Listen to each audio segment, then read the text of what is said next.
जय हिंद साथियों, आप सभी का स्वागत करता हूं आप सभी के अपने चैनल टारगेट सिलेक्शन में। साथियों, अगर आपने एसएससी जीडी का फॉर्म फिल किया था और आप चाहते हैं साथियों कि एसएससी जीडी में जो फर्स्ट प्रेफरेंस आपने दी थी, यानी कि जो पहली पोस्ट आपने चुनी थी, उसमें आपका सिलेक्शन हो जाए, तो आप सभी के एग्जाम को क्रैक करने के लिए एक साथियों मैं मॉडल पेपर लेकर आप सभी के लिए आया हूं। मेरा मानना है साथियों कि अगर इस मॉडल पेपर के प्रत्येक प्रश्न को आप अपने मनोमस्तिष्क में स्टोर कर लेते हैं तो बहुत आपको फायदा मिलेगा एग्जाम हॉल में परीक्षा वाले दिन। क्योंकि अगर बात करें साथियों, इसमें आप सबसे पहले 20 प्रश्न देखेंगे हिंदी के, जैसे एग्जाम में आपसे पूछे जाएंगे। उसके बाद सामान्य ज्ञान के बड़े ही टॉप लेवल के और बहुत ही अति महत्वपूर्ण प्रश्न यहां पर समाहित किए गए हैं।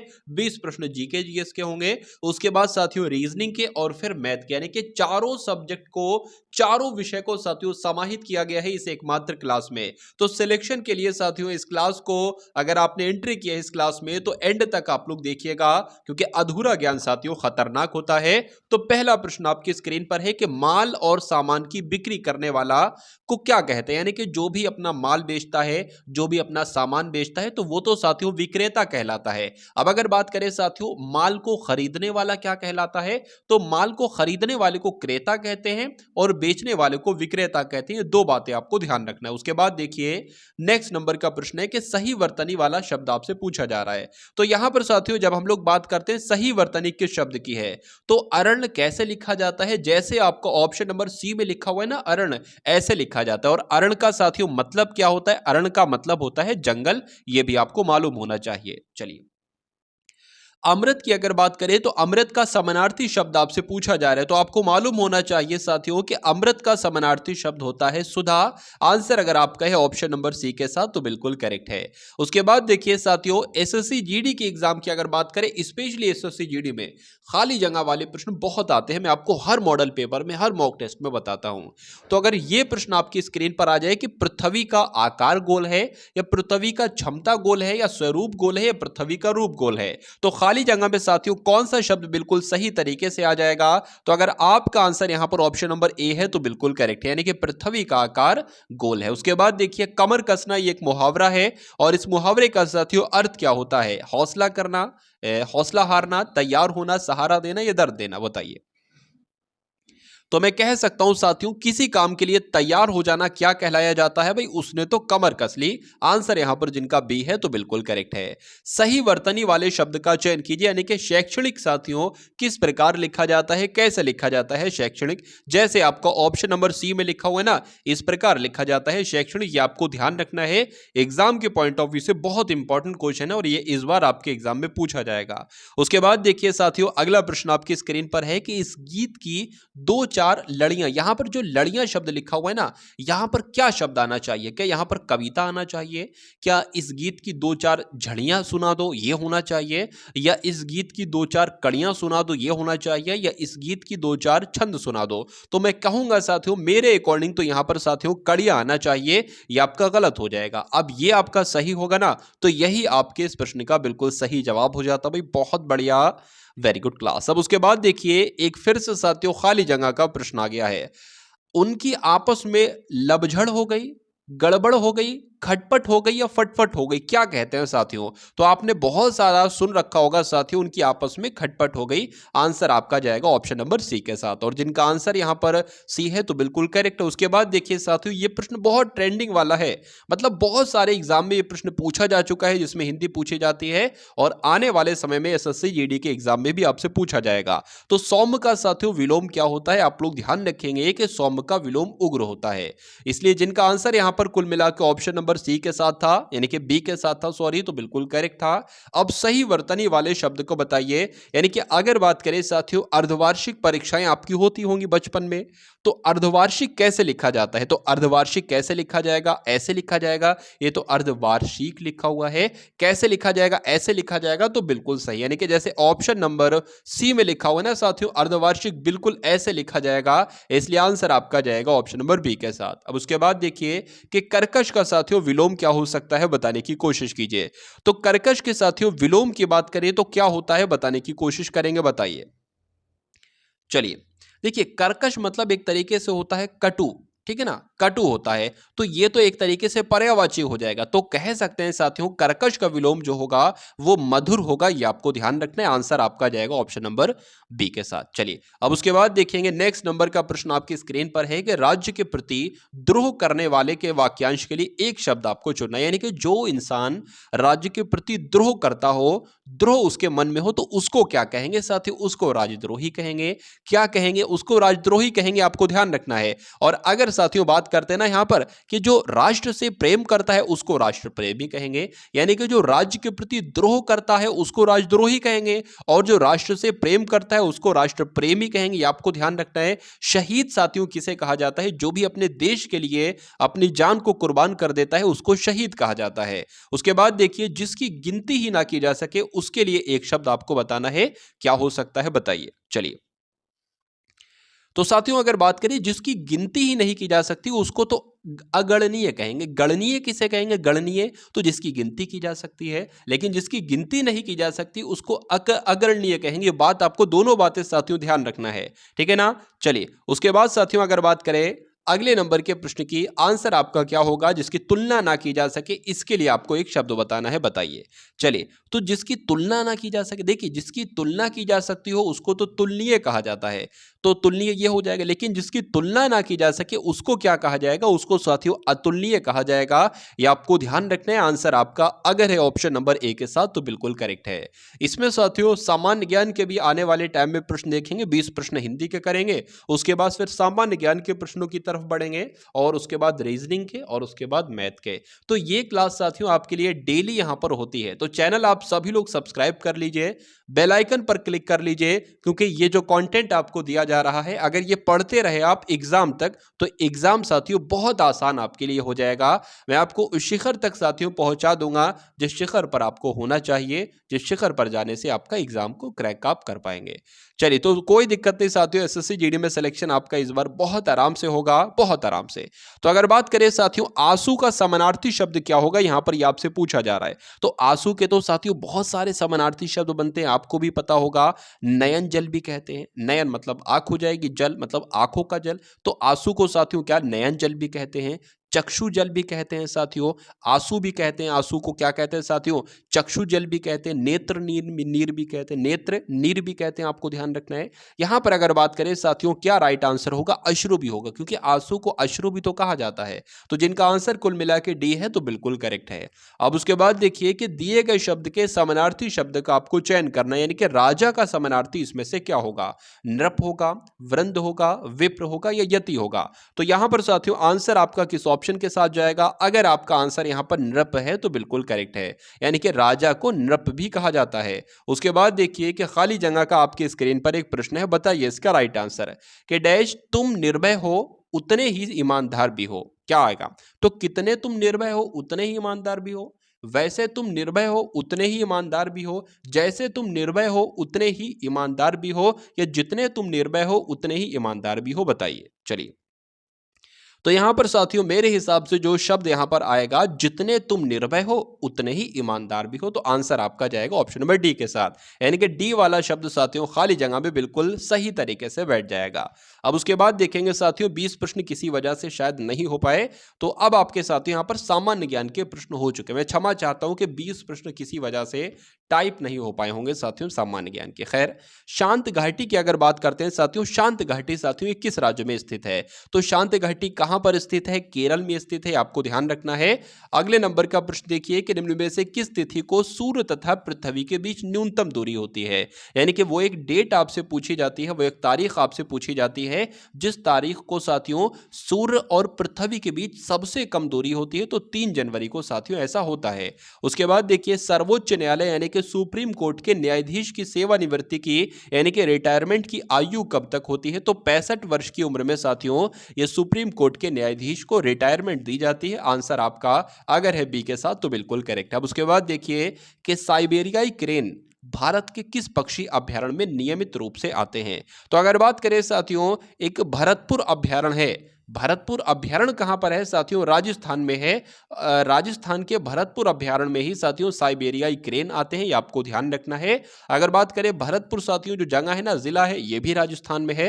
अब उसके बाद देखेंगे नेक्स्ट नंबर का प्रश्न आपकी स्क्रीन पर है, बताइए दूध में कौन सा विटामिन नहीं पाया जाता है? तो साथियों इनमें से ऐसा कौन सा विटामिन है जो दूध में नहीं पाया जाता है? तो यहां पर अगर बात करें, देखिए विटामिन सी उन चीजों में होता है जो खट्टी चीजें होती हैं, जैसे कि बात करें संतरे में या नींबू में या आंवले में। तो दूध में साथियों विटामिन सी नहीं पाया जाता। आपका आंसर यहां पर बी होना चाहिए, तो बिल्कुल करेक्ट है। उसके बाद देखिए साथियों कि खाने के नमक का केमिकल नेम क्या है, रासायनिक नाम क्या है, आपसे पूछा जा रहा है। तो आपको यहां पर याद रखना है कि सोडियम क्लोराइड जो है ना साथियों, ये खाने के नमक का रासायनिक नाम है। आंसर आपका सी के साथ। भारत में सबसे पहले राष्ट्रीय आय का अनुमान किसने किया था, आपसे पूछा जा रहा है साथियों। इनको कहा जाता है grand old man of India और इनका नाम है दादा भाई नौरोजी। इन्होंने ही सबसे पहले साथियों नेशनल इनकम की अगर बात करें इसका अनुमान किया था। कृषि और ग्रामीण विकास के लिए ऋण प्रदान करने वाली संस्था कौन सी है? तो यहां पर अगर बात करें साथियों, नाबार्ड एक ऐसी संस्था है जो कृषि और ग्रामीण के विकास के लिए ऋण प्रदान करती है। उसके बाद देखिए कि ताप का संचरण अणुओं के स्थानांतरण के द्वारा किसमें होता है? संवहन में, विकिरण में, प्रकीर्ण में या साथियों चालन में? तो यहां पर आपका राइट आंसर जो जाएगा वो संवहन के साथ जाएगा। संयुक्त राष्ट्र खाद्य एवं कृषि संगठन का मुख्यालय कहां पर स्थित है? तो आप लोग ध्यान रखेंगे साथियों, रोम में स्थित है। उसके बाद देखिए कि निम्नलिखित में से कौन सी नदी डेल्टा का निर्माण नहीं करती है? आपसे एग्जाम में साथियों बहुत बार पूछा जा चुका है कि इनमें से कौन सी नदी डेल्टा का निर्माण नहीं करती है। तो ताप्ती नदी का साथियों आप लोग नाम ध्यान रखेंगे। क्यों? क्योंकि ये नदी डेल्टा का निर्माण नहीं करती है, बाकी सारी करती हैं। अर्जुन पुरस्कार की अगर बात करें साथियों, ये किस क्षेत्र में दिया जाता है, आपसे पूछा जा रहा है। तो बात करें साथियों खेल कूद के क्षेत्र में श्रेष्ठ निष्पादन के लिए साथियों कौन सा पुरस्कार दिया जाता है? तो अर्जुन पुरस्कार दिया जाता है। आंसर आपका जाएगा बी के साथ। उसके बाद देखिए साथियों कि निम्नलिखित में से किसने पेनिसिलियम जीन से एंटीबायोटिक उत्पाद की खोज की थी? तो साथियों चार ऑप्शन आपकी स्क्रीन पर है, इसमें से राइट आंसर आपका क्या हो सकता है? तो नाम आप लोग ध्यान रखेंगे, सर एलेक्जेंडर फ्लेमिंग का नाम। क्यों याद रखेंगे? क्योंकि पेनिसिलिन जीन से एंटीबायोटिक उत्पाद की खोज किसने की थी, आपसे अगर एग्जाम में पूछा जाए तो एलेक्जेंडर फ्लेमिंग आपको बताना है। उसके बाद देखिए कि जलियांवाला बाग में गोली चलाने का आदेश किसने दिया था, किस जनरल ने दिया था? तो किसने दिया था साथियों, आपसे यहां पर पूछा जा रहा है। जनरल और डायर ने दिया था, या आप लोग ध्यान रखेंगे। आंसर आपका जाएगा बी के साथ। उसके बाद देखिए साथियों हर साल 11 जुलाई को कौन सा दिवस मनाया जाता है? तो ये साथियों प्रश्न कई बार एग्जाम में पूछा जा चुका है, तो आप लोग ध्यान रखेंगे कि विश्व जनसंख्या दिवस कब मनाया जाता है? तो 11 जुलाई को विश्व जनसंख्या दिवस मनाया जाता है। उसके बाद देखिए कुली के लेखक कौन है, बताइए। तो कुली के लेखक साथियों यहां पर आपसे पूछे जा रहे हैं, तो मुल्कराज आनंद का नाम आपको यहां पर ध्यान रखना है, क्योंकि कुली के लेखक कौन है? तो मुल्कराज आनंद हैं। किसी कंप्यूटर में कंपाइलर होता है, तो साथियों जो एक कंपाइलर होता है ना, ये क्या होता है? ये सिस्टम सॉफ्टवेयर होता है या एक प्रोसेस होता है या एप्लीकेशन सॉफ्टवेयर होता है, क्या होता है? तो आप लोग यहां पर ध्यान रखेंगे, कभी भी आपके स्क्रीन पर साथियों एक कंपाइलर शब्द आ जाए तो कंपाइलर साथियों जो होता है ना, ये एक सिस्टम सॉफ्टवेयर होता है। आंसर आपका जाएगा ऑप्शन नंबर ए के साथ। पीलिया रोग किसके संक्रमण के कारण होता है, आपसे पूछा जा रहा है। तो यहां पर साथियों आंसर आपका किस ऑप्शन के साथ जाएगा? यकृत के साथ आपका आंसर जाएगा। उसके बाद देखिए पाक स्टेट, क्या पाक स्टेट संधि इनमें से किन के मध्य स्थित है? वो दो ऐसे साथियों कौन से देश हैं, आपसे पूछा जा रहा है कि जिनके मध्य साथियों पाक स्टेट संधि है। तो भारत और श्रीलंका का नाम आपको यहां पर ध्यान रखना है, और जिनका आंसर यहां पर है ऑप्शन नंबर ए, तो बिल्कुल करेक्ट है। बिस्मिल्लाह खां किस वाद्य यंत्र से संबंधित है? तो मैं आपको साथियों अगर बात करें शहनाई वादक की अगर बात करें, तो शहनाई वादक साथियों कौन थे? बिस्मिल्लाह खां थे, आपको ध्यान रखना है। आंसर आपका जाएगा ऑप्शन नंबर ए के साथ। अब उसके बाद देखिए कि शांत रस का स्थायी भाव साथियों क्या होता है? शांत रस का स्थायी भाव साथियों यहां पर आपसे पूछा जा रहा है कि आपका राइट आंसर हो सकता है। तो शांत रस का साथियों स्थायी भाव क्या होगा? निर्वेद होगा, या आप लोग ध्यान रखें कुछ। ठीक है, चलिए। मार्क जुकरबर्ग ने फेसबुक की स्थापना साथियों कब की थी? तो मार्क जुकरबर्ग ने फेसबुक की स्थापना 2004 में की थी। आंसर आपका बी के साथ। नोबेल पुरस्कार कितने क्षेत्रों में दिया जाता है? तो कितने क्षेत्रों में दिया जाता है? 6 क्षेत्रों में दिया जाता है, आपको मालूम होना चाहिए। और संविधान की जो प्रारूप समिति है इसके अध्यक्ष साथियों कौन थे? अभी आपसे पूछा जा रहा है। तो डॉक्टर भीमराव अंबेडकर के बारे में आपको मालूम होना चाहिए साथियों कि प्रारूप समिति के जो अध्यक्ष थे ना, वो डॉक्टर भीमराव अंबेडकर थे। आंसर आपका जाएगा भाई सी के साथ। बहुत बढ़िया, वेरी गुड क्लास। अब आपके सामने साथियों यहाँ पर रीजनिंग के प्रश्न आएंगे। रीजनिंग के प्रश्न देखेंगे और उसके बाद साथियों मैथ के प्रश्न हम लोग देखेंगे। तो बहुत आसान तरीके से मैं आपको यहाँ पर रीजनिंग को, पूरी रीजनिंग को समझाने की कोशिश करूंगा। मैं बिल्कुल साथियों शून्य से उठाऊंगा और शिखर तक आपको ले जाऊंगा, यानी कि एक छोटी छोटी बात साथियों मैं आपको यहाँ पर बताता चलूंगा। यहाँ पर अगर बात करें साथियों के सीई है सबसे पहले, उसके बाद जीआई है, उसके बाद केएम है, उसके बाद ओक्यू है। तो यहाँ पर साथियों कौन से वो दो लेटर आएंगे जो कि ऑप्शन में आपको दिख रहे हैं। तो सबसे पहले आपको लेटर पोजीशन मालूम होना चाहिए। सबसे पहले आप बात मानिए कि ए से लेकर जेड तक आप लेटर पोजीशन याद कर लीजिए। अगर आपको याद है तो बहुत अच्छी बात है। जैसे कि जे 10 पर होता है, ओ 15 पर होता है, टी 20 पर होता है, वी 22 पर होता है, जेड 26 पर होता है। तो यहां पर अगर बात करें सी की लेटर पोजीशन साथियों क्या होती है, 3 होती है। ई की क्या होती है, 5 होती है। जी की बात करें तो 7 होती है और आई की साथियों 9 होती है। उसी प्रकार के की 11 होती है और एम की साथियों कितनी होती है, 13 होती है। ओ की 15 होती है और क्यू की साथियों 17 होती है। तो यहां पर आप देखेंगे साथियों कि कितना कितना साथियों बढ़ रहा है। ये 3 से साथियों 7 हो गया है, यानी कि 4 की बढ़ोतरी हुई है। 7 से 11 हो गया है, 4 की बढ़ोतरी हुई है। 11 से 15 हो गया है साथियों, 4 की बढ़ोतरी हुई है। तो यहां पर साथियों जो बढ़ेगा ना वो 4 बढ़ेगा, यानी कि ये 19 यहां पर आ जाएगा। अब बात करें साथियों, ये 5 से 9 हुआ है, 4 की बढ़ोतरी हुई है। 9 से 13 हुआ है, 4 की बढ़ोतरी हुई है। और 13 से 17 हुआ है, 4 की बढ़ोतरी हुई है। तो यहां पर भी साथियों जब 4 की बढ़ोतरी होगी ना तो यहां पर साथियों 21 आ जाएगा। तो 19 पर होता है साथियों एस और 21 पर होता है यू। तो आंसर आपका किस ऑप्शन के साथ जाएगा, एस यू के साथ जाएगा, जो कि ऑप्शन नंबर सी में है। और एस यू कहां पर आएगा, इस प्रश्नवाचक चिन्ह की जगह पर एस यू आएगा। तो जिनका भी आंसर साथियों यहां पर एस यू है, ऑप्शन नंबर सी है, तो बिल्कुल करेक्ट है। अब उसके बाद देखिए साथियों एक सीरीज वाला प्रश्न यहां पर है, नंबर वाला सीरीज वाला प्रश्न है कि सबसे पहले 121 आया है, उसके बाद 253 आया है, उसके बाद 374 आया है और फिर 495 है। तो उसी क्रम में, उसी रूल के अकॉर्डिंग यहां पर साथियों कौन सा नंबर आएगा ऑप्शन में से आपको बताना है। तो मैं कह सकता हूं साथियों 50% लोग जहां पर जो इस क्लास को देख रहे हैं इसका क्वेश्चन का आंसर नहीं दे पाएंगे। क्यों? क्योंकि साथियों जिस क्वेश्चन को आप जितना कठिन मानते हो ना वो उतना ही ज्यादा और आसान होता है। तो 121 अगर बना है, 253 बना है साथियों, आप लोग ये नहीं देख पा रहे हो कि इस एक एक को जोड़कर 2 बना है, 2 3 को प्लस करके 5 बना है, 3 4 को जोड़कर 7 बना है, 7 बीच में है, ठीक है। और 4 5 को जोड़कर कितना बना है, 9 बना है, जो कि बीच में है। तो उसी प्रकार यही रूल हम ऑप्शन में देखेंगे। क्या 5 और 2 जोड़कर 7 बनता है, 7 ऑप्शन में है नहीं, मतलब 7 बीच में है तो नहीं है, ये ऑप्शन नहीं होगा। 5 और 5 जोड़कर साथियों 10 बनता है, क्या 10 बीच में है तो नहीं है, ये आंसर नहीं होगा। 5 और 6 साथियों जोड़कर 11 बनता है, क्या बीच में 11 है तो बिल्कुल है, इसलिए आंसर आपका जाएगा ऑप्शन नंबर सी के साथ। और जिनका आंसर यहां पर सी है तो बिल्कुल करेक्ट है। साथियों वीडियो को आपने अगर लाइक ना किया हो तो वीडियो को आप लोग लाइक कर देंगे और चैनल पर नए हैं तो चैनल को जरूर सब्सक्राइब कर लेंगे। चलिए एक प्रश्न यहां पर आपकी स्क्रीन पर आया है कि सहमति का संबंध समझौते से है जिस प्रकार, उसी प्रकार असहमति का संबंध किससे होगा। देखिए अगर सहमति बनती है ना, ठीक है, अगर बात करते हैं साथियों सहमति होती है तो समझौता होता है, सहमति होती है तो क्या होता है साथियों, समझौता होता है। लेकिन जब असहमति होती है ना तो फिर समझौता नहीं होता, वहां पर साथियों विरोध ही होता है। इसलिए आंसर आपका जाएगा यहां पर डी के साथ। उसके बाद देखिए साथियों नेक्स्ट नंबर का क्वेश्चन आपकी स्क्रीन पर है, आपसे पूछा जा रहा है कि यदि किसी सांकेतिक भाषा में JOURNAL को MRXUQDO लिखा जाता है तो उसी सांकेतिक भाषा में TRAINING को क्या लिखा जाएगा। ऑप्शन में से आपको बताना है कि राइट आंसर यहां पर क्या होगा। सबसे पहले लेटर पोजीशन का पूरा खेल होता है साथियों रीजनिंग में।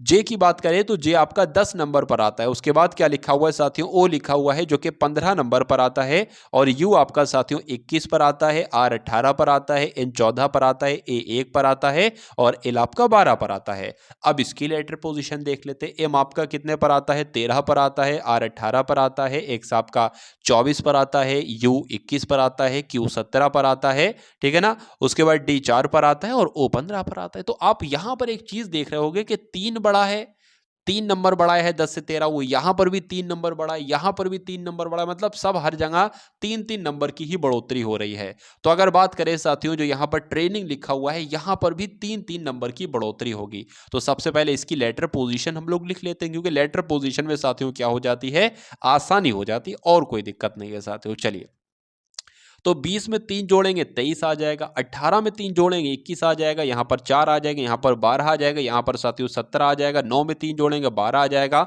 14 में 3 जोड़ेंगे फिर से 17 और 7 में 3 जोड़ेंगे 10 आ जाएगा। यानी कि बात करें साथियों 23 पर W होता है, 21 पर U होता है, 4 जो होता है वो D होता है, 12 की अगर बात करें साथियों L हो जाएगा, 17 हो जाएगा, Q पर 17 हो जाएगा, 12 की बात करें तो साथियों L होना चाहिए और फिर यहाँ पर Q होना चाहिए और यहाँ पर J होना चाहिए। तो ऐसा साथियों कौन से ऑप्शन में आपको नजर आ रहा है? WUDL, WUCL हो जाएगा, WUDL, WUDL। तो आंसर की अगर बात करें ऑप्शन नंबर बी आपका राइट आंसर हो जाता है भाई। बहुत बढ़िया, वेरी गुड क्लास। तो साथियों यहाँ पर अगर बात करें साथियों अगले नंबर का क्वेश्चन आपके स्क्रीन पर है। चलिए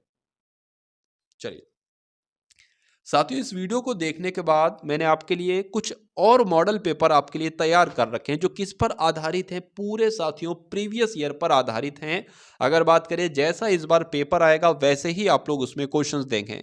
तो उसका मैंने क्या करा है साथियों, मैंने उसका लिंक आपको डिस्क्रिप्शन में दे रखा है, वहां से जाकर उस पूरी प्लेलिस्ट को आप लोग वॉच कर सकते हो। और साथियों एक ग्रुप है जिसमें SSC GD वाले के लड़के हैं, तो उस ग्रुप में भी आप शामिल हो जाइए कि जैसे कोई सूचना है, कोई इंफॉर्मेशन है तो आपको बता दिया जाए। ठीक है, तो उस ग्रुप का लिंक भी मैं आपको डिस्क्रिप्शन में डाल दूंगा और उस प्लेलिस्ट का लिंक भी मैं आपको डिस्क्रिप्शन में डाल दूंगा, तो उस पर आप सभी लोग जरूर ऐड हो जाइए। चलिए खैर अगर बात करें साथियों यहाँ पर टाइपिस्ट की अगर बात करें तो प्लस का मतलब क्या है मैं यहाँ पर लिख देता हूँ। देखिए आसानी हो जाती है, मैं यहाँ पर लिख देता हूँ प्लस। जहां पर भी आपको दिखे ना तो प्लस का मतलब साथियों माइनस है। अगर बात करें साथियों माइनस का मतलब क्या है, तो माइनस का मतलब है साथियों गुणा। और गुणे की अगर बात करें, गुणे का मतलब क्या है? गुणे का मतलब भाग है। और साथियों बात करें अगर प्लस का मतलब क्या है, प्लस तो यहां पर हो गया ना भाग का मतलब। ठीक है, भाग का मतलब यहां पर मैं आपको बता देता हूं, एक सेकंड रुकिए। हाँ ये मैंने कट कर दिया। और भाग का साथियों मतलब जो यहां पर होगा, यानी कि जहां पर भी भाग होगा वहां पर आपको प्लस लिखना है। ठीक है, तो ये आपके सामने नंबर है यहां पर। तो बात करें साथियों सबसे पहले हम लोग लिख लेते हैं 30, 5, 5, 5 और 5। ठीक है, जैसे कि यहां पर गुणा है ना, तो गुणा का मतलब क्या है? गुणा की जगह पर आपको क्या लिखना है? भाग का निशान लगाना है। तो यहां पर हमने भाग का निशान लगा दिया। भाग लिखा हुआ है, भाग की जगह पर हमें क्या लिखना है? प्लस लिखना है, तो प्लस हमने यहां पर लगा दिया। उसके बाद माइनस लगा हुआ है, माइनस की जगह पर गुणा है तो गुणा हमने यहां पर लिख लिया। और प्लस है, प्लस की जगह पर माइनस है। अब आपने साथियों बोर्ड मास का रूल पढ़ा होगा, सबसे पहले आपको भाग को सॉल्व करना होता है, फिर उसके बाद गुणा को, फिर प्लस माइनस में से कुछ भी सॉल्व कर सकते हो। तो यहां पर अगर बात करें सबसे पहले इसको सॉल्व करेंगे तो 5 की जब 30 से भाग देंगे तो 6 आएगा, क्योंकि 5 छंग 30 होता है। प्लस कर देंगे, उसके बाद गुणा वाला सॉल्व होगा, 25 यहां पर आ जाएगा, 5 पंजे 25 माइनस 5 आ जाएगा। 5 में से साथियों कितना जाएगा? 5 में से 25 में से 5 जाएगा तो 20 बचेगा और इधर 6 हो जाएगा, बराबर कितना आ जाएगा साथियों? 26 आ जाएगा। और 26 आपके ऑप्शन नंबर बी में है, तो जिनका आंसर यहां पर बी है तो बिल्कुल करेक्ट है। अब उसके बाद देखिए साथियों नेक्स्ट नंबर का क्वेश्चन आपके स्क्रीन पर है, बताने की कोशिश कीजिए कि इस क्वेश्चन का राइट आंसर क्या होगा। नीचे एक पासे के 4 प्रारूपों को दर्शाया गया है। पासे के लाल रंग वाले फलक के विपरीत फलक पर कौन सा रंग है, यह आपसे पूछा जा रहा है। मैं आपको बता देता हूं साथियों क्या आपसे पूछने की यहां पर कोशिश की जा रही है। देखिए सबसे पहले साथियों यहां पर हम एक पासा बना लेंगे। बहुत आसान है, ये समझ लीजिए ये प्रश्न इस क्लास का सबसे आसान क्वेश्चन है पूरी क्लास का। मैं आपको सबसे पहले ये बताना चाहता हूं कि यहां पर समझाया मतलब पूछा आपसे क्या जा रहा है। जैसे कि मान लीजिए साथियों कि ये वाला जो है ना, अच्छा एक सेकेंड मैं देख लेता हूं। हाँ ये वाला कलर मान लीजिए क्या है, ये वाला कलर साथियों लाल है। ठीक है, ये वाला जो आपकी ठीक है साइड है ना ये लाल है। तो पूछी ये जा रही है कि इसके विपरीत कौन सी होगी, इसके विपरीत कौन सा होगा रंग। तो इसका विपरीत को क्या होगा? इसका विपरीत भाई साहब यही तो होगा, ये वाला मैं आपको बता देता हूं, इसका विपरीत यही तो होगा। ठीक है ना, इसका विपरीत ये होगा। इतनी बात आपको समझ में आएगी। तो यहां पर साथियों ये आपसे पूछा जा रहा है कि लाल रंग का विपरीत कौन सा होगा। अब मुझे ये बताइए क्या लाल रंग आपको इसमें दिख रहा है? नहीं दिख रहा है। क्या आपको इसमें दिख रहा है? बिल्कुल इसमें ये वाला लाल हो जाएगा। पहले मैं आपको ऑप्शन भी एक बार दिखा देता हूं, देखिए अब आपकी ज्यादा अच्छे से समझ में आ जाएगा। एक तो लाल रंग हमें यहां पर नजर आ रहा है और एक लाल रंग हमें यहां पर नजर आ रहा है, इसमें लाल रंग कहीं नहीं है। अब मुझे ये बताइए क्या लाल रंग साथियों, लाल रंग का विपरीत ये नारंगी हो सकता है? नहीं हो सकता है। नहीं हो सकता है तो ये ऑप्शन कट हो जाएगा। लाल रंग का विपरीत रंग क्या बैगनी रंग हो सकता है? बिल्कुल नहीं हो सकता है, तो ये वाला भी कट हो जाएगा, क्योंकि ये तो इसकी साइड वाली है ना, साइड वाली साथियों फलक है, ये इसकी विपरीत थोड़ी ना है। लाल रंग का साथियों विपरीत क्या नीला हो पाएगा? नहीं हो पाएगा, तो ये भी कट जाएगा। अब बचेगा क्या साथियों, जामुनी रंग बनेगा, इसलिए आंसर आपका क्या हो जाएगा, ऑप्शन नंबर डी हो जाएगा। ऐसे करो साथियों ट्रिक से बहुत आसानी तरीके से। चलिए अब उसके बाद देखिए नेक्स्ट नंबर का क्वेश्चन आपकी स्क्रीन पर है, बताइए। उसके बाद देखिए साथियों कि सीता को याद है कि वह अपने भाई से शनिवार को मिली थी। ये भी बहुत आसान सा प्रश्न है, ऐसा कोई कठिन प्रश्न नहीं है साथियों ये। चलिए देखिए, सबसे पहले मैं बात मैं आपको यहाँ पर ये बता देता हूँ कि जो लोग भी आज की इस वीडियो को देख रहे हैं उन सभी का साथियों सिलेक्शन हो जाएगा, आपको परेशान होने की ज़रूरत नहीं है। 2024 के वर्ष में आपका सिलेक्शन बहुत आराम से हो जाएगा, क्योंकि इस चैनल से साथियों अगर आप जुड़ चुके हो, ये चैनल को आपने सब्सक्राइब कर दिया है, तो एक सिलेक्शन आप आराम से लेकर जाओगे इस चैनल के माध्यम से। कोई दिक्कत कोई परेशानी आपको महसूस होना नहीं चाहिए, ठीक है ना। चलिए, तो सीता को याद है कि वो अपने भाई से शनिवार को मिली थी, ठीक है भाई साहब, जो कि किसी विशेष माह की तारीख के 20 तारीख के बाद है। यानी कि जो शनिवार पड़ रहा है ना, वो 20 तारीख के बाद पड़ रहा है। वो 20 तारीख के बाद यानी कि 21 तारीख को भी शनिवार हो सकता है, 22 तारीख को भी हो सकता है, 23 को भी हो सकता है, 24 को भी हो सकता है। तो इतनी सी बात आपको समझ में आ गई कि सीता को याद है कि वह अपने भाई से शनिवार को मिली थी, जो कि यानी कि शनिवार जो है ना वो किसी विशेष माह की, किसी भी माह की 20 तारीख के बाद है। यदि उस माह की पहली तारीख को मंगलवार था, तो सीता किस दिन किस तारीख को अपने भाई से मिली थी। यहां पर एक पॉइंट हमें मिल गया है और उसी को पकड़कर हम उत्तर निकाल देंगे। यहां पर कहा यह गया है कि 1 तारीख को जो है ना साथियों वो क्या था, वो मंगलवार था। बस हो गया काम। 1 तारीख को जब साथियों मंगलवार होगा ना, तो दूसरा मंगलवार कब पड़ेगा, दूसरा मंगलवार साथियों 8 तारीख को पड़ेगा, ठीक है। दूसरा मंगलवार साथियों 8 तारीख को पड़ गया, और उसके बाद तीसरा मंगलवार कब पड़ेगा, 15 तारीख को पड़ेगा, यानी कि इस पे भी मंगलवार पड़ गया। और उसके बाद चौथा मंगलवार कब पड़ेगा, 22 तारीख को पड़ेगा चौथा मंगलवार। मतलब क्या है, जैसे कि अगर देखिए इसमें अगर आप कितना जोड़ दोगे, 7 जोड़ दोगे तो कितना बन जाएगा साथियों, ये आपका अगला नंबर बढ़ जाएगा। मतलब हर नंबर में अगर 7 जोड़ दोगे तो अगला वही दिन आ जाएगा। अगर 1 तारीख को मंगलवार पड़ा है तो अगला मंगलवार 8 को पड़ेगा, उसके अगला मंगलवार 15 को पड़ेगा, फिर 22 को पड़ेगा। तो हमें इतना समझ में आ गया साथियों कि 22 तारीख को क्या है, 22 तारीख को मंगलवार है। इस प्रश्न में क्या पूछा गया था कि 20 तारीख के बाद शनिवार कब पड़ेगा, इनडायरेक्टली यही पूछा जा रहा है आपसे, ठीक है। क्योंकि आपसे पूछा जा रहा है कि सीता किस तारीख को अपने भाई से मिली थी, तो सीता अपने भाई से जो मिली थी ना वो 20 तारीख के बाद मिली थी। अब 20 तारीख के बाद जो मिली थी वो शनिवार को मिली थी। अब देख लेते हैं कि 20 तारीख के बाद सबसे पहला शनिवार कब आता है। तो 22 तारीख तक तो हमने दिन निकाल लिया, मंगलवार था। 23 तारीख को साथियों कौन सा दिन था, बुधवार था। और 24 तारीख को कौन सा दिन था साथियों, बात करें यहां पर थर्सडे था, गुरुवार कह सकते हैं हम लोग। 25 तारीख को साथियों क्या था, फ्राइडे था। और 26 तारीख को कौन सा दिन था, तो शनिवार था। इसलिए कुल मिला के साथियों आंसर आपसे जो पूछा गया था, शनिवार को कौन सी तारीख है, ऐसा पूछा गया था ना।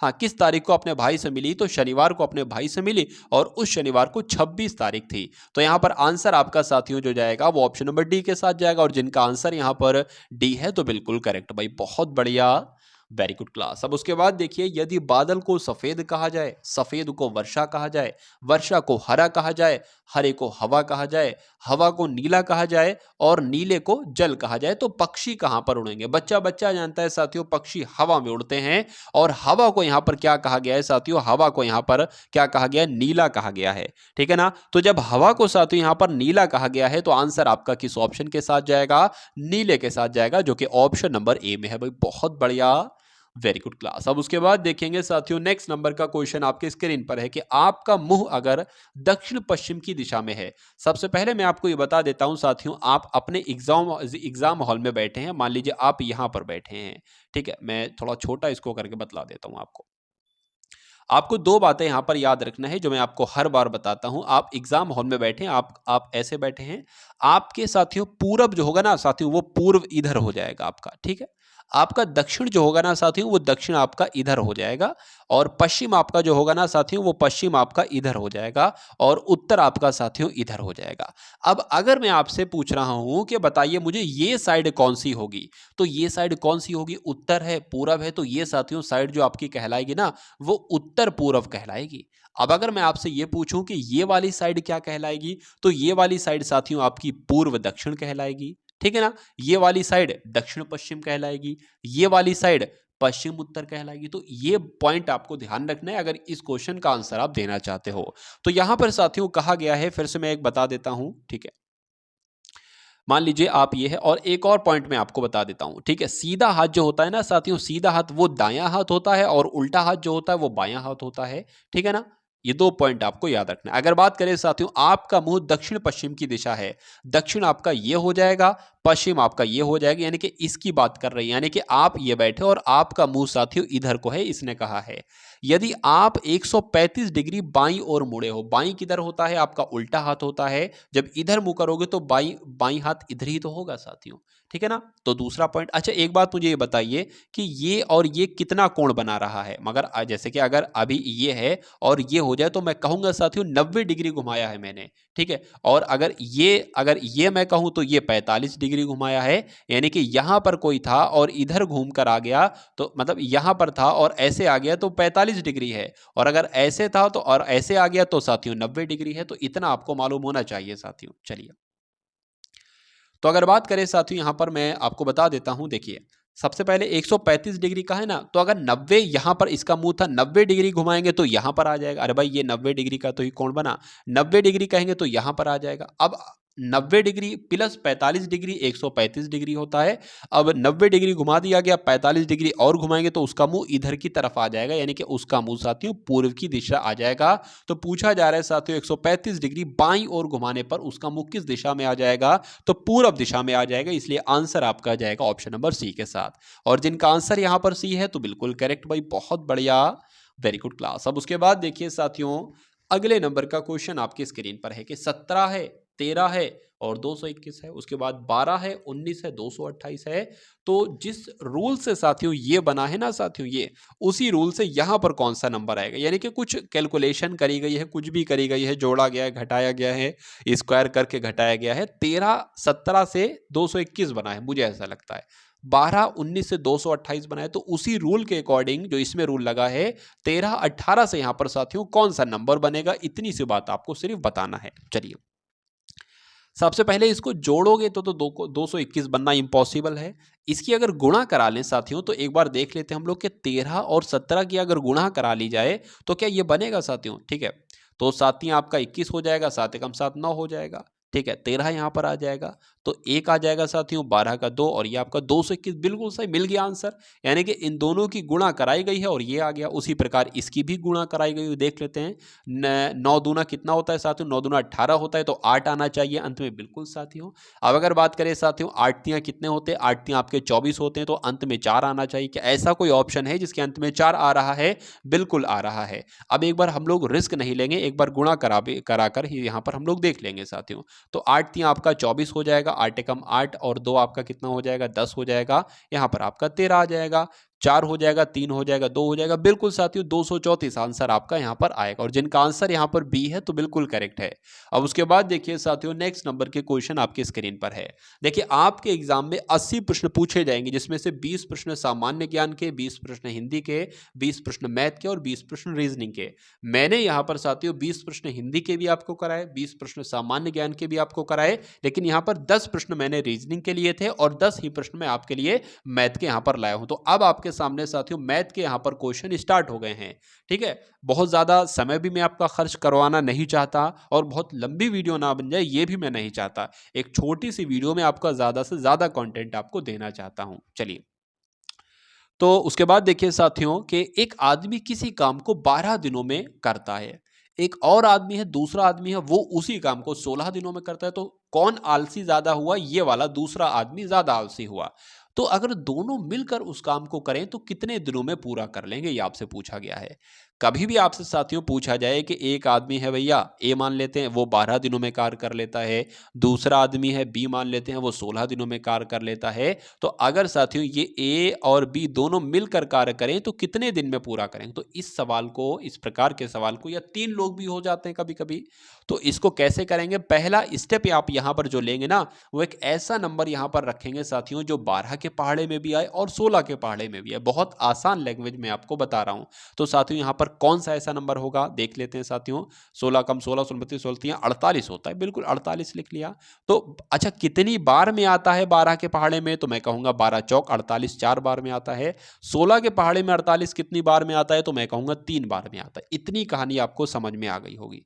अब इसने ये कहा है कि दोनों मिलकर उस काम को कितने दिन में पूरा कर लेंगे। किस काम को? तो जो टोटल काम है ना वो ये नंबर कहलाएगा, यानी कि टोटल काम 48 है भाई साहब, टोटल काम 48 है। और ए एक दिन में 4 काम करता है, बी एक दिन में 3 काम करता है। इसका मतलब ये हुआ इन नंबरों का, टोटल काम 48 है, ए एक दिन में 4 काम करता है, बी एक दिन में 3 काम करता है। तो अगर ए एक दिन में 4 काम करता है प्लस बी एक दिन में 3 काम करता है, यानी कि दोनों एक दिन में कितना काम करते हैं? 7 काम करते हैं।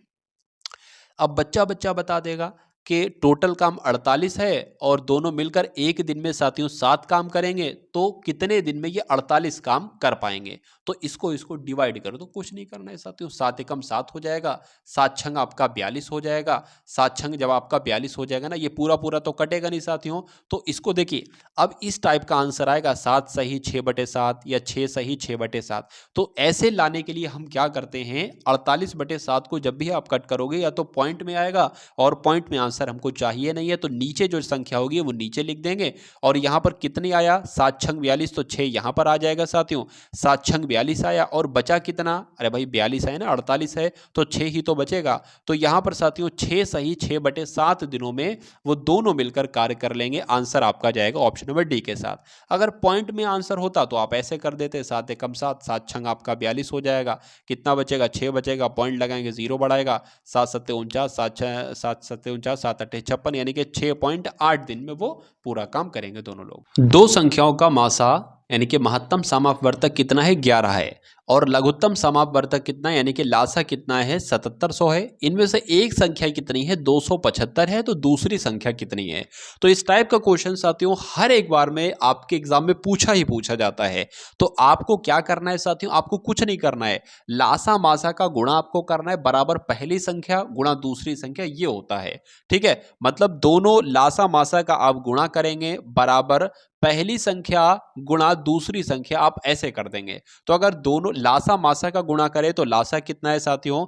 लासा आपका 7700 है। ठीक है, 7700 यहां पर लिख लिया। मासा आपका कितना है? 11 है, बिल्कुल साथियों 11 है। उसके बाद पहली संख्या मान लीजिए क्या है? 200, पहली संख्या 275 है और दूसरी संख्या को हम x मान लेते हैं। अब इसको साथियों कैलकुलेट करना है, आंसर आपका आपके सामने आ जाएगा, तो कोई दिक्कत नहीं साथियों। 7700 गुणा 11 अपॉन में क्या आ जाएगा? ये 275 यहां पर साथियों आ जाएगा। ठीक है ना। अब बराबर क्या आ जाएगा? बराबर x आ जाएगा, यानी कि x आपको निकालना है, वही दूसरी संख्या होगी और वही आपका आंसर होगी। तो 11 एकम 11 हो जाएगा, 11 दूना आपका 22 हो जाएगा, 5 चला जाएगा 55 हो जाएगा, 11 पंजे आपके 55 हो जाएंगे, 5 पंजे 25 हो जाएगा, ये कटेगा साथियों, 5 एकम 5 हो जाएगा, 5 तिया 15 हो जाएगा, 5 चौक 20 हो जाएगा, इसी तरह जाएगा, और 0 ये 0 लग जाएगा। अब फिर से 5 से कट कर लेते, 5 एकम 5 हो जाएगा, 5 दूना आपका साथियों कितना हो जाएगा? 10 हो जाएगा। एक बार देख लेते हैं ये कैलकुलेशन यहां पर सही से आई। देखिए क्या था साथियों? 7700 और नीचे क्या था आपका? नीचे आपका साथियों था 25। ठीक है भाई साहब,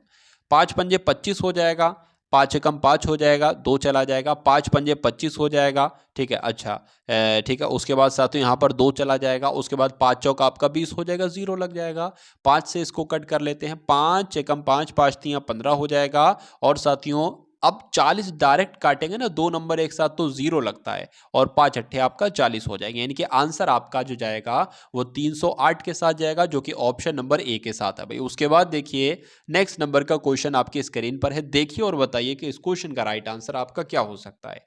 तो एक परीक्षा में 60% विद्यार्थी उत्तीर्ण हुए, यानी कि देखिए किसी भी क्लास में साथियों 100% स्टूडेंट्स होंगे, बिल्कुल होंगे। तो कहा इसमें यह जा रहा है कि 60% जो विद्यार्थी थे वो पास हो गए, तो जाहिर सी बात है जब 60% बच्चे पास हो गए तो 40% बच्चे फेल होंगे। ठीक है, अच्छा अनुत्तीर्ण विद्यार्थियों की संख्या कितनी है? 400 है। परीक्षा में बैठने वाले कुल विद्यार्थियों की संख्या ज्ञात कीजिए। मतलब देखिए जब 60% बच्चा पास हुआ है तो 40% बच्चा फेल होगा, लेकिन इसमें दे रखा है कि अनुत्तीर्ण विद्यार्थियों की संख्या यानी कि फेल की संख्या 400 है। 400 यानी इसका मतलब ये हुआ कि 40% का जो वैल्यू है ना, 40% 400 के बराबर है। अब जब कोई एक प्रतिशत हमें मिल जाता है कि 40% जो है वो 400 है, तो 100% हम आराम से निकाल लेते हैं, और वही इसमें पूछा गया है कि परीक्षा में बैठने वाले कुल विद्यार्थियों की संख्या कितनी, यानी कि 100% विद्यार्थियों की संख्या कितनी। कैसे निकालते हैं ये एक बार आप लोग देख लीजिए। 400 लगा लेंगे, ये जो 40 है ना, 40 नीचे आ जाएगा, गुणा आपका 100 लग जाएगा, ये 100 लगेगा ही लगेगा 100% बनाने के लिए। अब इस 40 से ये 40 कट जाएगा, ये 0 इसमें लग जाएगा, यानी कि 1000 साथियों कुल मिला के वहां पर बच्चे थे, इसलिए आंसर आपका जाएगा ऑप्शन नंबर डी के साथ। और जिनका आंसर यहाँ पर डी है तो बिल्कुल करेक्ट है। चलिए उसके बाद देखिए नेक्स्ट नंबर का क्वेश्चन आपकी स्क्रीन पर है कि 2 अंकों की एक संख्या है, 2 अंकों की एक संख्या के अंकों को परस्पर मतलब आपस में बदलने से प्राप्त संख्या मूल संख्या से 18 अधिक है, संख्या के अंकों का योग 6 है, तो मूल संख्या क्या है। अच्छा यहाँ पर एक बात साथियों कही गई है क्या कि अंक लास्ट में लिखिए संख्या के अंकों का योग कितना है, 6 है। ठीक है, तो बहुत आसान सा क्या ये प्रश्न है, बिल्कुल बहुत आसान सा ये प्रश्न है। मैं आपको एक बार समझा देता हूं, यहां पर कहा गया है, देखिए जैसे कि मान लीजिए हमने एक संख्या यहाँ पर लिखी कि ये एक संख्या है, मूल संख्या है, इनके अगर अंकों के स्थान परस्पर बदल देते हैं, यानी कि 9 पहले है 2 बाद में है, 2 पहले ले आते हैं 9 बाद में ले आते हैं, तो इनका अंतर इतना है, ऐसे करके इसमें कहा गया है। और इन दोनों संख्याओं का जोड़ कितना है, 11 है, वो ये दे रखा है। ये तो मतलब मैंने आपको एक एग्जाम्पल देकर समझाया। अब मैं रियल सवाल पर चलता हूं और उसको आपको समझाने की कोशिश करता हूं। 2 अंकों की एक संख्या है, वो उसके अगर स्थान आपस में बदल लेते हैं तो प्राप्त संख्या मूल संख्या से 18 अधिक है, संख्या के अंकों का योग कितना है, 6 है। तो अगर 3 और 6 को जोड़ते हैं तो साथ ही 9 बनता है। इसमें कहा गया है संख्या के अंकों का योग 6 होना चाहिए, तो यह आंसर नहीं होगा। इनको जोड़ते हैं तो साथियों 6 बनता है, 3 और 3 को जोड़ते हैं तो 6 बनता है, 4 और 2 को जोड़ते हैं तो 6 बनता है। अब या तो आंसर बी होगा, सी होगा या डी होगा। लेकिन यहां पर अगर बात करें साथियों, अब यहां पर एक बात आई है कि 24 को अगर इसके स्थान अदल बदल कर दिया जाए, इनके 2 की जगह पर 4 और 4 की जगह पर 2 कर दिया जाए तो 42 बनेगा। क्या इनका अंतर 18 होगा, यही तो इसमें कहा गया है। एक बार ये भी देख लेते हैं कि अगर 42 में से 24 घटाएंगे तो क्या इनका अंतर क्या 18 होगा। 12 में से 4 जाएगा 8 बचेगा, 3 में से 2 जाएगा 1 बचेगा, बिल्कुल साथियों 18 होगा। पहला ट्राई किया और पहला ही आपका आंसर आ गया, तो आंसर आपका जाएगा ऑप्शन नंबर बी के साथ। अब इसको ट्राई करें तो इसमें तो कोई ट्राई करने की है बात ही नहीं, 33 है साथियों, अंकों को बदलोगे तो 33 ही आएगा। इसको एक बार ट्राई कर लेते हैं। इसको अगर साथियों ट्राई करेंगे तो यहां पर अगर बात करें इसके अगर अंकों को हम चेंज करें ना तो 24 हो जाएगा। अब 42 और 24 का साथियों अंतर क्या होता है, इसका भी अंतर 18 होता है, लेकिन ये आंसर नहीं होगा। क्यों नहीं होगा ये भी मैं आपको बता रहा हूं। यहां पर ये लिखा हुआ है कि मूल संख्या क्या है, तो मैं मानता हूं कि मूल संख्या 24 है। और इसमें कहा गया है कि परस्पर बदलने से प्राप्त संख्या, यानी कि जो हमें ये प्राप्त संख्या हुई ना, प्राप्त संख्या मूल संख्या से, यानी कि 24 से, जो हमने मूल संख्या 24 मानी थी, 24 से 18 अधिक है। तो बिल्कुल साथियों 24 से 18 अधिक है ये, लेकिन हम यहां पर करेंगे तो ये 18 कम हो जाएगी, तो ये साथियों क्वेश्चन के अकॉर्डिंग नहीं होगा, इसलिए आंसर आपका कुल मिला के ऑप्शन नंबर बी के साथ जाएगा। उसके बाद देखिए नेक्स्ट नंबर का क्वेश्चन आपकी स्क्रीन पर है कि यदि किसी समचतुर्भुज का आधार 1.5 मीटर है, कितना है 1.5 मीटर, कोई समचतुर्भुज है उसका आधार कितना है 1.5 मीटर है और उसकी ऊंचाई कितनी है 0.6 मीटर है, तो उसका क्षेत्रफल कितना होता है। यानी कि समचतुर्भुज का क्षेत्रफल आपसे साथियों पूछा जा रहा है, कोई दिक्कत नहीं है। देखिए समचतुर्भुज का क्षेत्रफल का फॉर्मूला जो होता है ना साथियों, वो आधार गुणा ऊंचाई ही होता है। क्या होता है, आधार गुणा ऊंचाई ही होता है। तो यहां पर आधार क्या है 1.5 आधार है और ऊंचाई क्या है साथियों 0.6 इसकी ऊंचाई है, तो इन दोनों को बस गुणा करा दो, आंसर आपका आ जाएगा। अगर एक सेकंड के लिए पॉइंट को हम भूल जाएं तो 15 छंग साथियों कितने होते हैं, 15 छंग आपके 90 होते हैं। अब कितने नंबरों के बाद पॉइंट लगा हुआ है, एक नंबर ये, एक नंबर ये, तो 2 नंबर के बाद हम पॉइंट लगा देंगे। 2 नंबर के बाद हमने पॉइंट लगा दिया तो आंसर हमें जो मिलेगा ना साथियों, वो क्या, देखिए पॉइंट से पहले हम 0 बढ़ा सकते हैं, तो 0.9 आंसर हमें मिलेगा। आंसर आपका जाएगा ऑप्शन नंबर डी के साथ। और जिनका आंसर यहां पर डी है तो बिल्कुल करेक्ट है। यहां पर ये 0 लगा है, कोई दिक्कत नहीं है, पॉइंट के बाद जितने 0 आप चाहते हो बढ़ा लो, पॉइंट से पहले एक 0 आप बढ़ा सकते हो, सिर्फ एक। चलिए अब उसके बाद देखिए नेक्स्ट नंबर का क्वेश्चन आपकी स्क्रीन पर है। आपसे पूछा जा रहा है कि एक कक्षा में 40 विद्यार्थी हैं, एक दिन विद्यार्थी उपस्थित थे, क्या यहां पर साथियों कुछ मिसिंग है तो मैं यहां पर बता देता हूं, 7/10 यहां पर आएगा। एक कक्षा में 40 विद्यार्थी हैं, एक दिन 7/10 विद्यार्थी उपस्थित थे, उस दिन अनुपस्थित विद्यार्थियों की संख्या कितनी है। यानी कि टोटल विद्यार्थी साथियों 40 हैं और एक दिन 7/10 विद्यार्थी उपस्थित थे, ठीक है।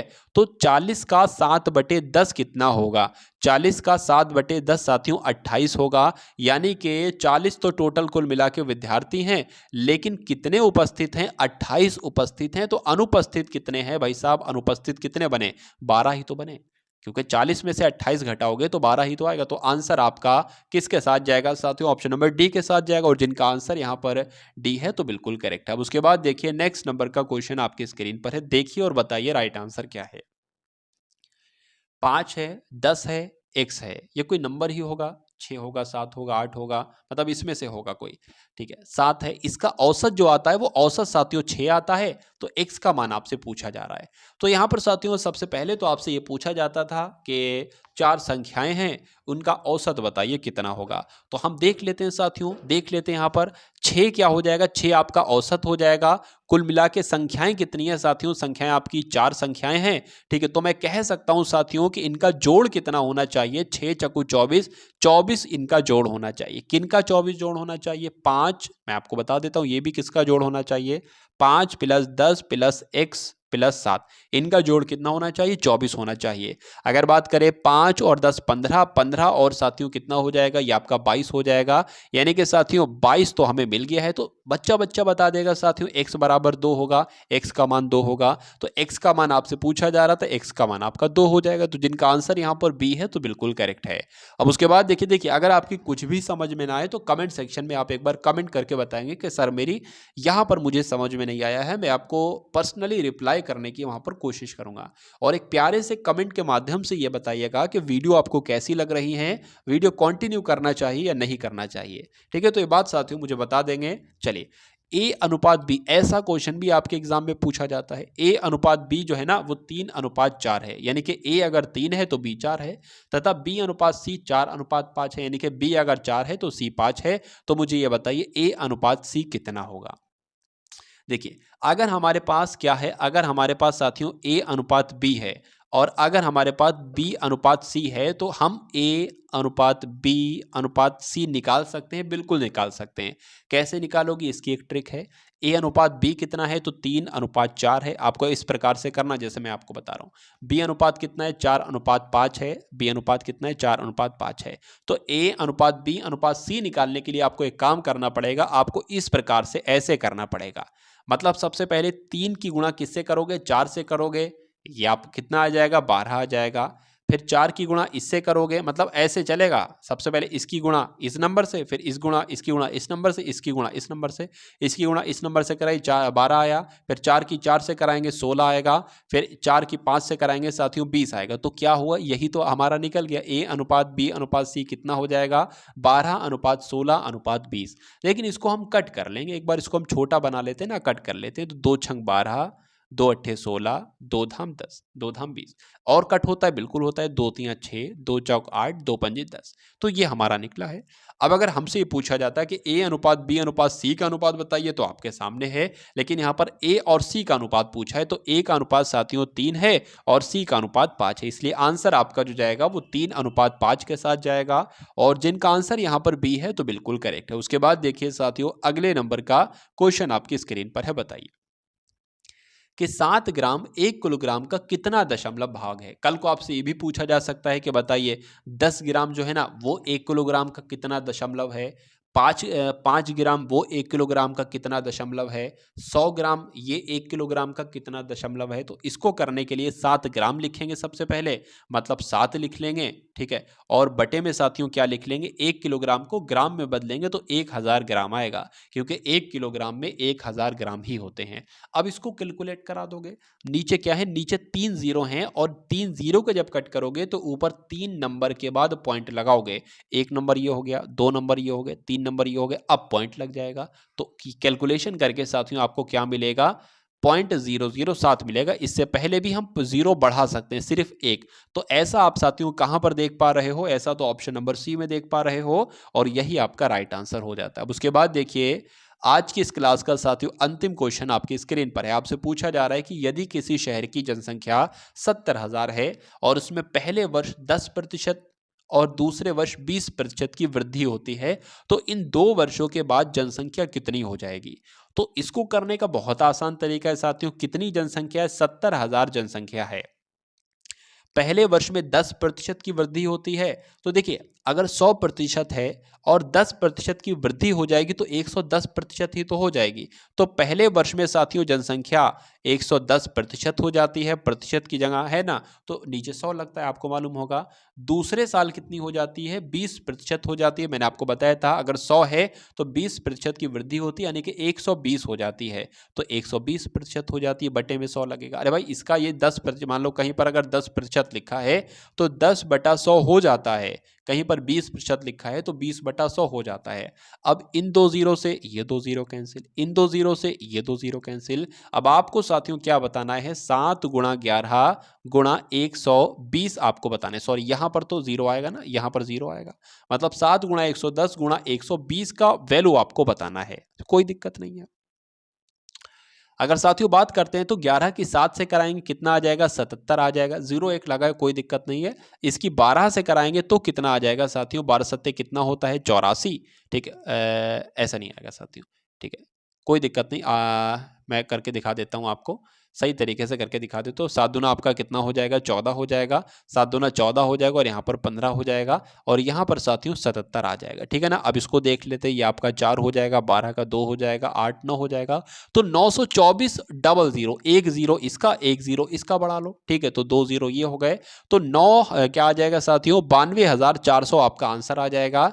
यानी कि किसी शहर की जनसंख्या अगर 70,000 है और पहले साल उसमें 10% की वृद्धि हो जाती है और दूसरे साल उसमें 20% की वृद्धि हो जाती है, तो 2 साल के बाद जनसंख्या 92,400 हो जाएगी। तो आंसर आपका ऑप्शन नंबर सी है, तो बिल्कुल करेक्ट है। तो ये साथियों आपने देखा एक model paper SSC GD exam के लिए। मैं उम्मीद करूंगा साथियों पूरा मॉडल पेपर आपने बहुत ही एंजॉय किया होगा और बहुत मज़ा भी आया होगा आपको इस पूरी क्लास को देखने में, और बहुत आपको नॉलेज मिली होगी जो आपके एग्जाम के पॉइंट ऑफ व्यू से बहुत इंपॉर्टेंट है। मैं दावे के साथ कह सकता हूं इस पूरे मॉक टेस्ट से आपको साथियों बहुत हेल्पफुल ये रहा होगा और बहुत सारे क्वेश्चन आप अपने रियल एग्जामिनेशंस में देखेंगे। इस प्रकार की साथियों वीडियोस मैं आपके लिए डेली लाता हूं, डेली मॉक टेस्ट आपके लिए लाता हूं। तो आप सभी लोगों ने अगर चैनल सब्सक्राइब ना किया हो तो चैनल को सब्सक्राइब करके बेल आइकन पर क्लिक कर लेंगे, और डिस्क्रिप्शन में कुछ लिंक्स आपको दिए गए हैं प्लेलिस्ट का और ग्रुप का, उसको भी ज्वाइन कर लेंगे। और वीडियो के बारे में कमेंट सेक्शन में आप सभी लोग जरूर बता देंगे कि वीडियो आपको कैसी लगी। तो चैनल को सब्सक्राइब कीजिए, इसी प्रकार की वीडियोस को पाने के लिए कम से कम 2 मित्रों को शेयर अवश्य कीजिए। जय हिंद साथियों।